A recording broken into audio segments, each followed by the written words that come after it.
Torso.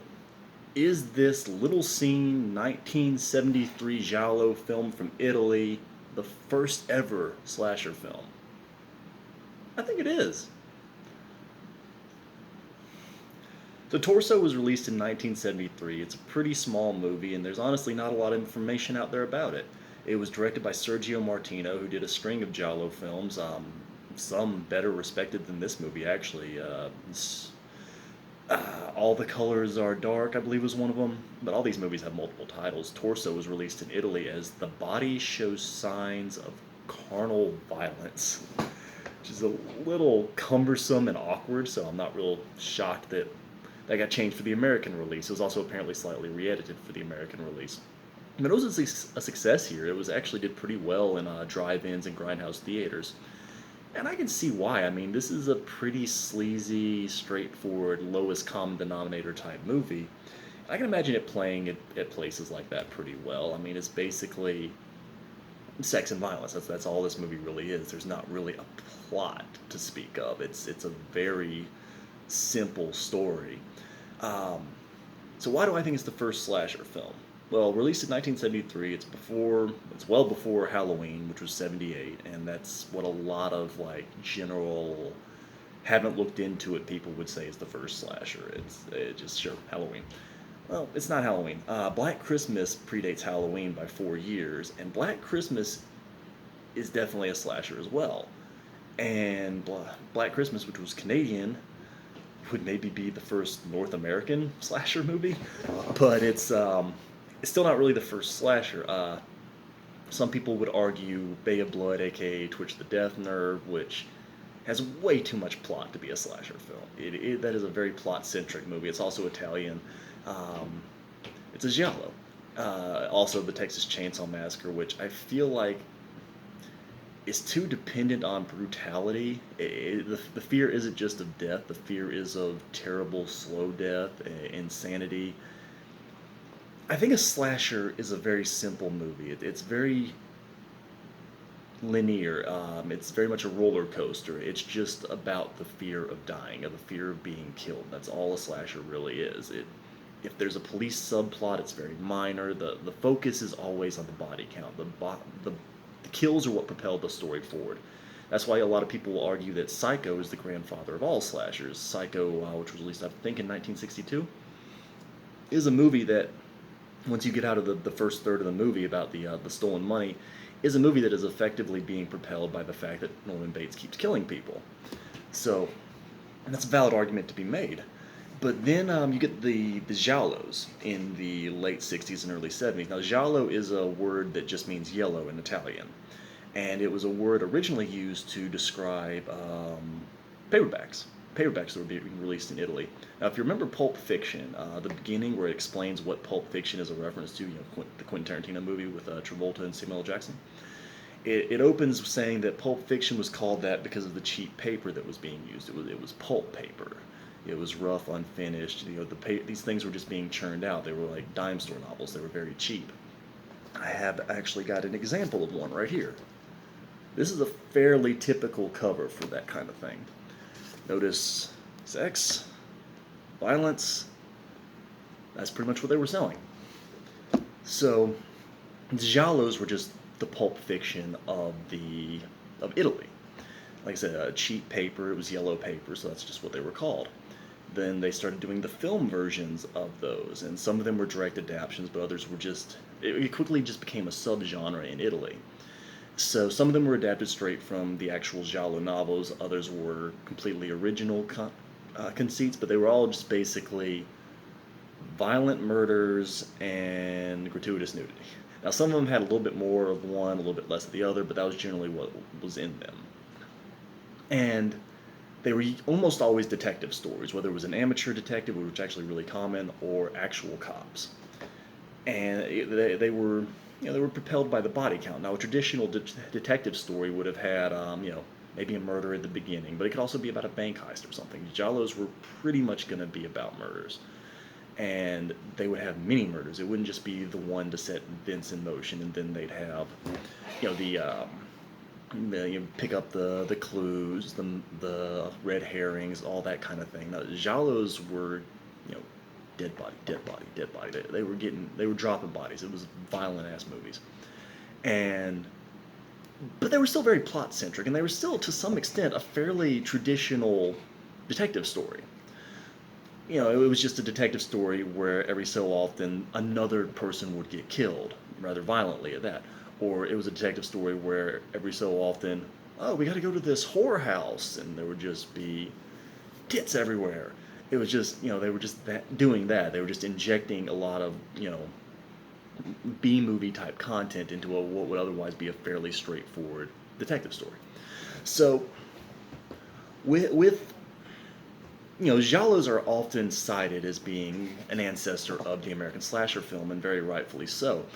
The American slasher film was obviously lifting ideas from giallos, which were being released all over, consistently throughout America. They were very popular here as well. Well, I'd say very popular. They were well received as low budget movies, foreign films.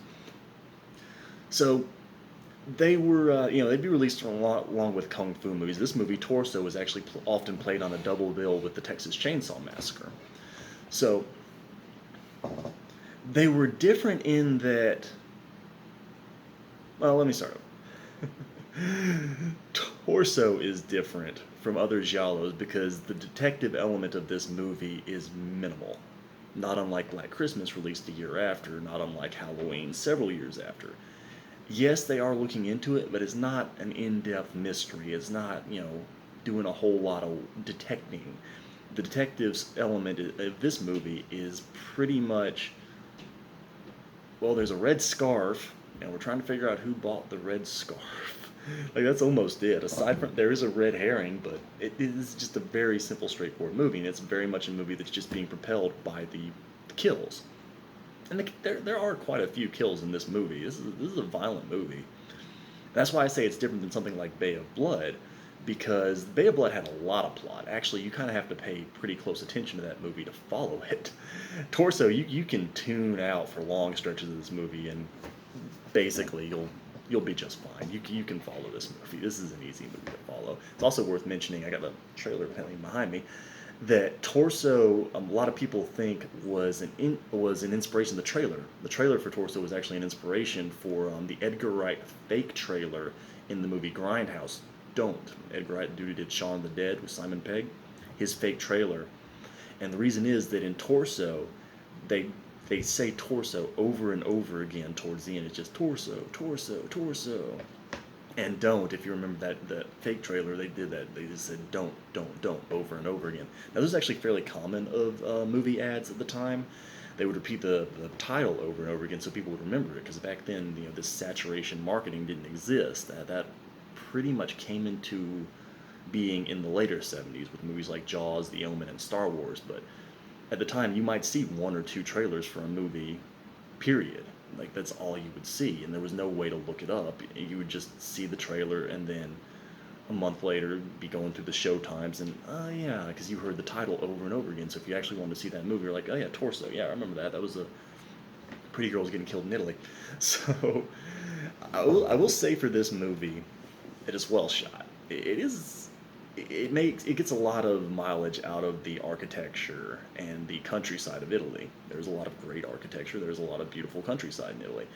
So there's definitely that going for it. But aside from good photography, all this movie really has is murders and gratuitous nudity.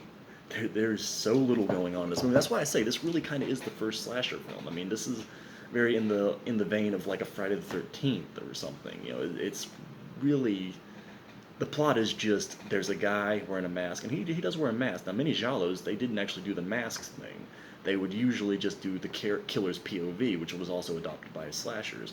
This movie does have some POV, but not a lot. It's not actually very prevalent in this, but it does the mask, and that is also a very slasher thing. Now, this isn't the first movie where the killer wore a mask. It's even the first movie where a killer wore a crazy mask. But is that it's just all the elements are there. That it's the more sexually promiscuous characters that die. That's here. That it's about young people that like to party. That's here.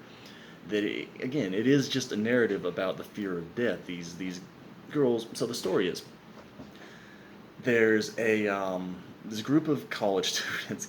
College students. Some of the guys in this class look older than the teacher. So it also has that in common with 80s slashers, where they would always cast people that looked like they were 38 to play a 22-year-old. But so it has this group of college students, and there's this one girl who's kind of being rude, basically, and well, storms off. She blows one guy off in a very kind of like rude manner, goes off and has sex in a car. And slasher villains love targeting. They have like homing devices. They can find the couple fucking in the car somewhere. So they will find you, no matter how obscure your area is, how private it is. The slasher will find you and will very easily sneak up on your car without you noticing. But when they get there, you usually do notice, and the guy's usually one of the people involved is usually not that concerned. In this movie, it's actually different because usually the guy's like, "No, there's nothing out there. Who cares?" And this is when the guy's pissed, like right out the gate. He is mad. He storms out of the car, and the girl's like, "Who cares if he watches?" Unique perspective on that. I think she says, "Who cares if he's peeping?" And this is in the era when the phrase "peeping Tom" was fairly common. So guy runs off into the dark, leaves girl alone, topless, and guy doesn't come back. Then girl kind of like gets curious, looks around, which is the smart thing to do. Wander out into the dark because your boyfriend wandered out in the dark and didn't come back. Clearly, it'll work out better for you. So she goes out into the dark in her little nothing of a top, and she is brutally murdered. So this killer has a thing for eyes, and of course, like many giallos and many, and this actually isn't really common in slashers. This is when America uses the doll thing, it's usually in supernatural horror. But many giallos use dolls, and this guy, keeps showing a doll, and he likes to play with the eyeballs of the doll. It's one of those creepy old glass dolls, so they have the eyes that you can like move and close their eyelids. He's always fiddling with this doll, and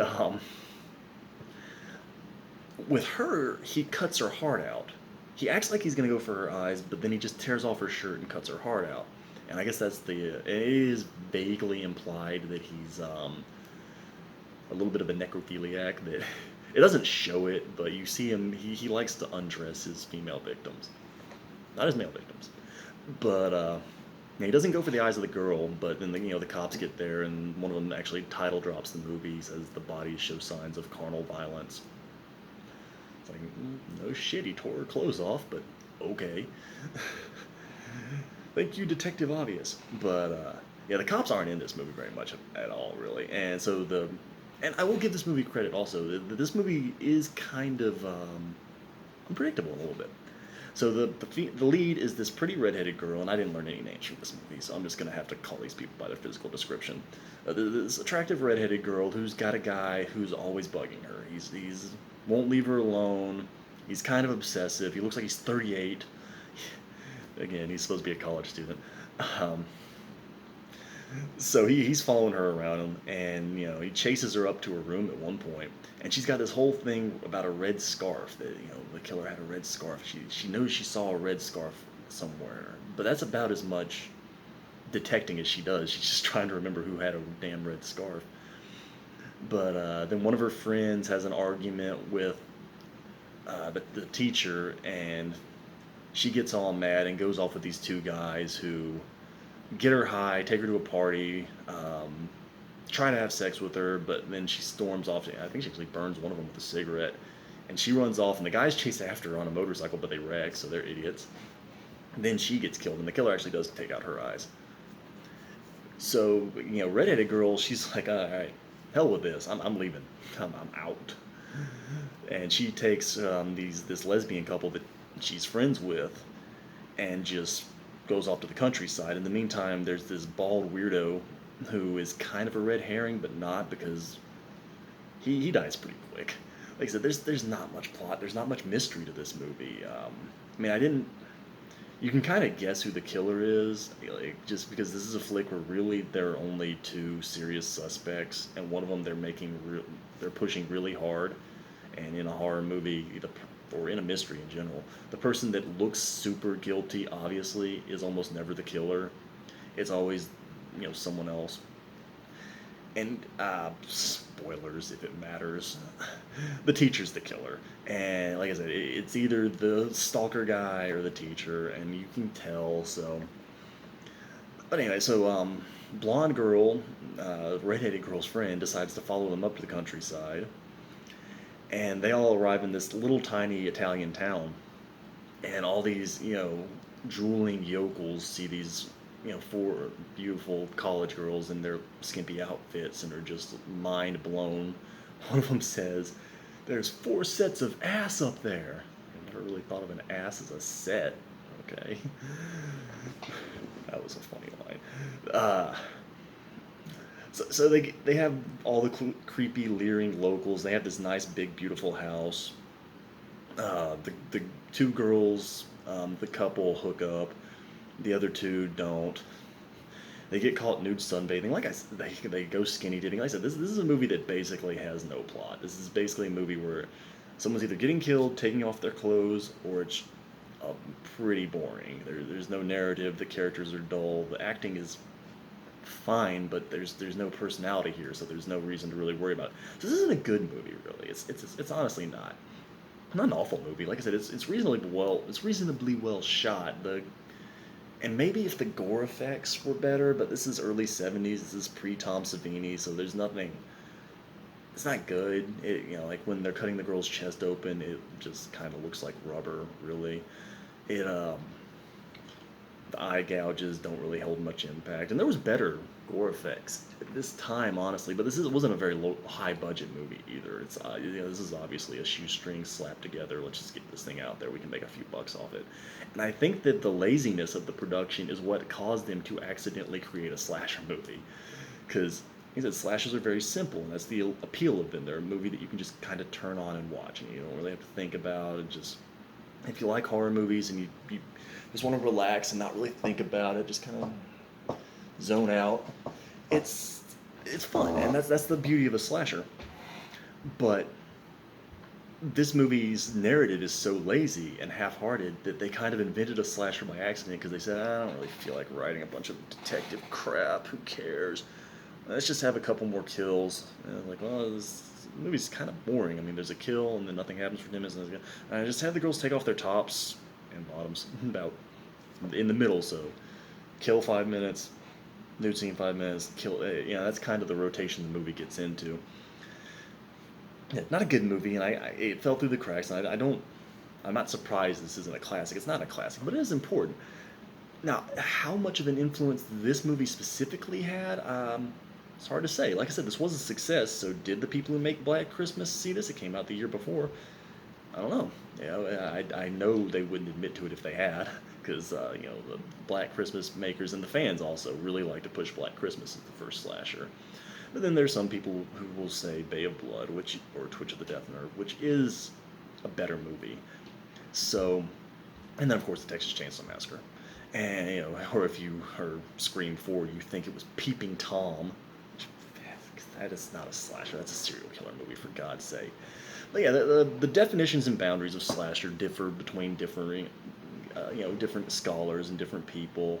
I've heard arguments for the Terminator being a slasher movie. So apparently, if we're going by those rules, then just any movie where there's a killer is a slasher automatically. I've heard Last House on the Left, the shirt I'm wearing right now, is a slasher. Okay, what? Two people die in the first 2/3 of that movie. That's a slasher, really? Yeah, a slasher slashes. The Toolbox Murder is a little iffy because it is definitely a slasher for the first half, and then it slows to a snail crawl and decides to be a psychological thriller the second half. So that one is a little hard to categorize. But a true slasher is propelled by its body count, and it is about the fear of death. That's what they are. They aren't supposed to be anything more. And as such, I do think it's fair to say that Torso is arguably the first slasher. I've looked and I haven't found anything that predates this that really truly fits the mold as well as this one does. I mean, this one even has the long chase at the end. It has excuse me. It has everything that a slasher has. Yeah, it has the couple getting killed while they're banging. It has the gratuitous nudity. It has the youth leads. And not all slashers have young people, but most of them do. If you made out a checklist of everything common to a slasher film, this movie has all of it. Much more so than the Texas Chainsaw Massacre, which has, it's spaced out differently. The characters don't really know they're in danger until they're in danger.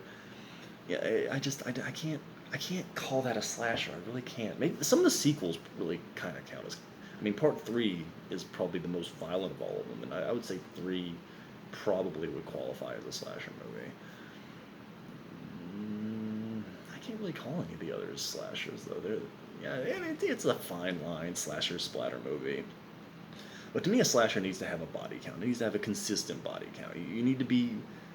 That needs to be what the movie's about. And the Texas Chainsaw Massacre is really more about depravity and insanity and fear of that more than it is about fear of death. Because these characters, the deaths are almost throwaways in that movie, like hammer down.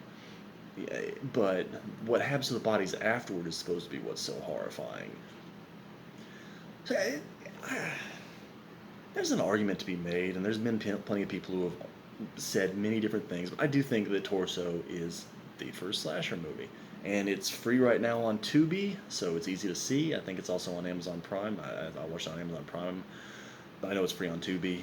There's a special edition Blu-ray that I'm gonna look into because I know there's alternate cuts. I don't know that I want this movie to be any longer, but I am kind of curious about it. So yeah, that's my thesis: is that Torso is the first slasher. Like it hits all the notes. It's you know, it just is. That's my argument. Done.